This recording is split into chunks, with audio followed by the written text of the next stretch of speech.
I'm Jay Taylor. I'm the editor of Jay Taylor's Gold Energy and Tech Stocks. I'm also the host of a weekly web-based radio show called Turning Hard Times into Good Times. I'm here at the Metals Investor Forum. It's November 10th, 2018, and I'm really pleased to be with Michael Williams. He's the president and CEO of Vendetta Mining Corp. Yeah. It's really good. A lot of times it's a company's name and it's Resources or Mining Corp, and I have to double check and make sure I've got it right. Yeah, we always pick Vendetta Mining Corp. So now you've really had a great drill season. I think you've had a lot of success. We have, with yeah. drill, and you had a certain number of tons that you figured were sort of a threshold that you needed to do an economic study. You've gotten to that point and beyond. Yeah.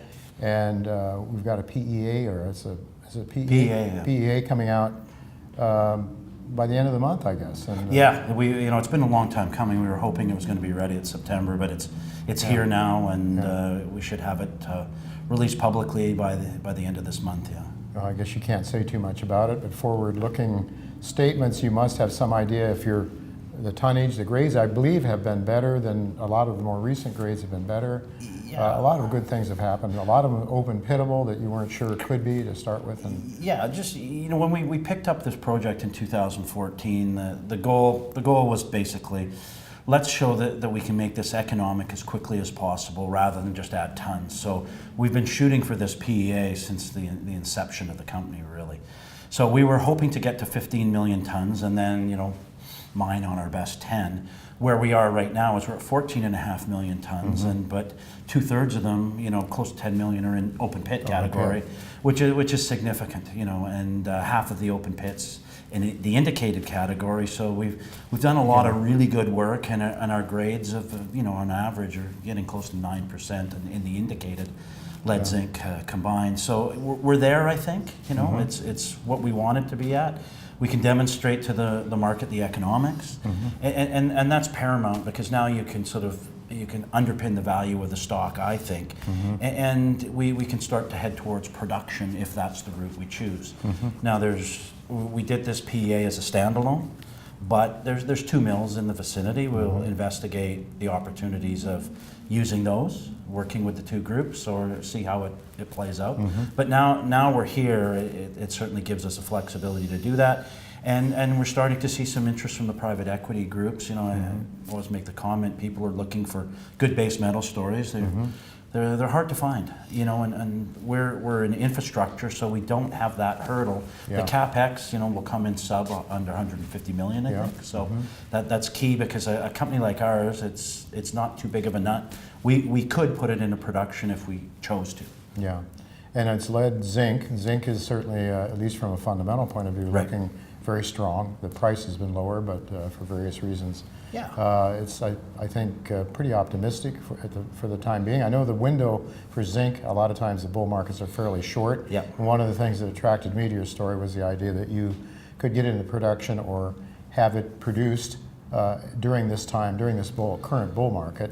And I guess you feel that's still a very good possibility. Yeah, I'm sort of on the lead zinc side, and I combine the two because on our open pit we're have higher grades of lead. In fact, the ratio 2 to 1. But we're only 4 hours by truck from a lead smelter, so the value of the lead ore is almost the same as the zinc. But to your point, I always maintained that there was a crunch coming on the zinc side, and you could see it, drive a truck through it, so to speak. With the mine closures, it did happen. What didn't happen, though, the lead zinc companies didn't get re-rated.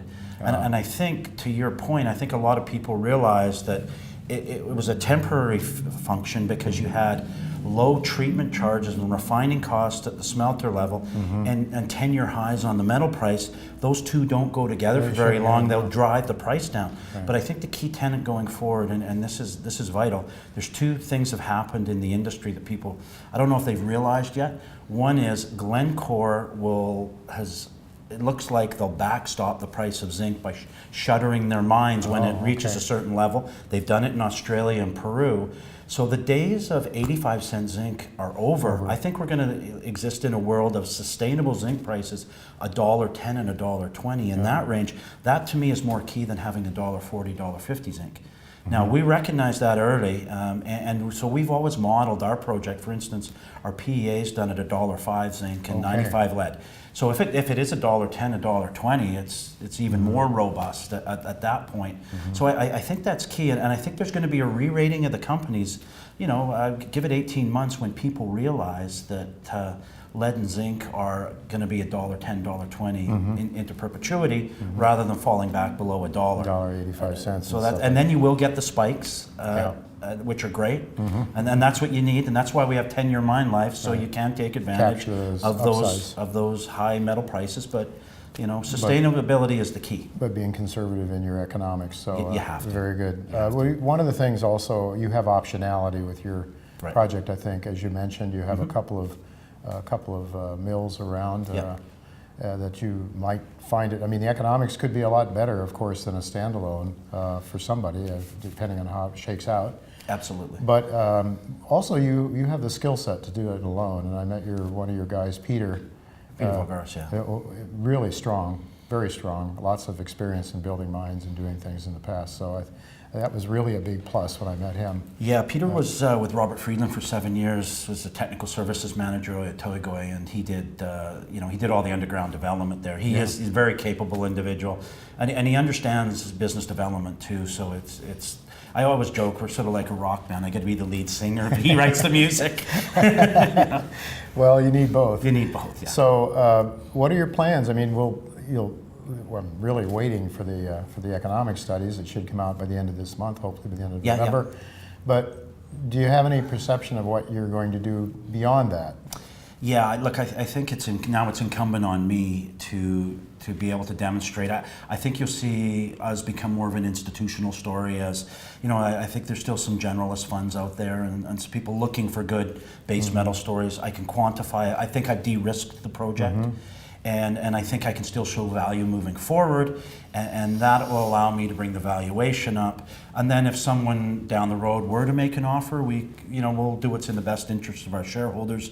You know, sometimes the best deal you do is the one you don't do, right? So we'll have to evaluate everything, but I think we need to proceed like we're going to put it into production, and that's what we'll start with permitting, and we'll maybe look at project financing this year, and if something comes along the way, we'll look at maybe purchasing a mill, or if we have to go standalone. But well, what's your market cap now? It's 27 million. It's ridiculously low, and yeah, share price. I mean, I think I saw 19 cents or something like that. Yeah, I know it's the lament of every CEO thinks they're undervalued, but I'll have a document that maybe can prove it. They prove it, right? Prove it, but you're only as good as your share price, so it's up to us now to demonstrate.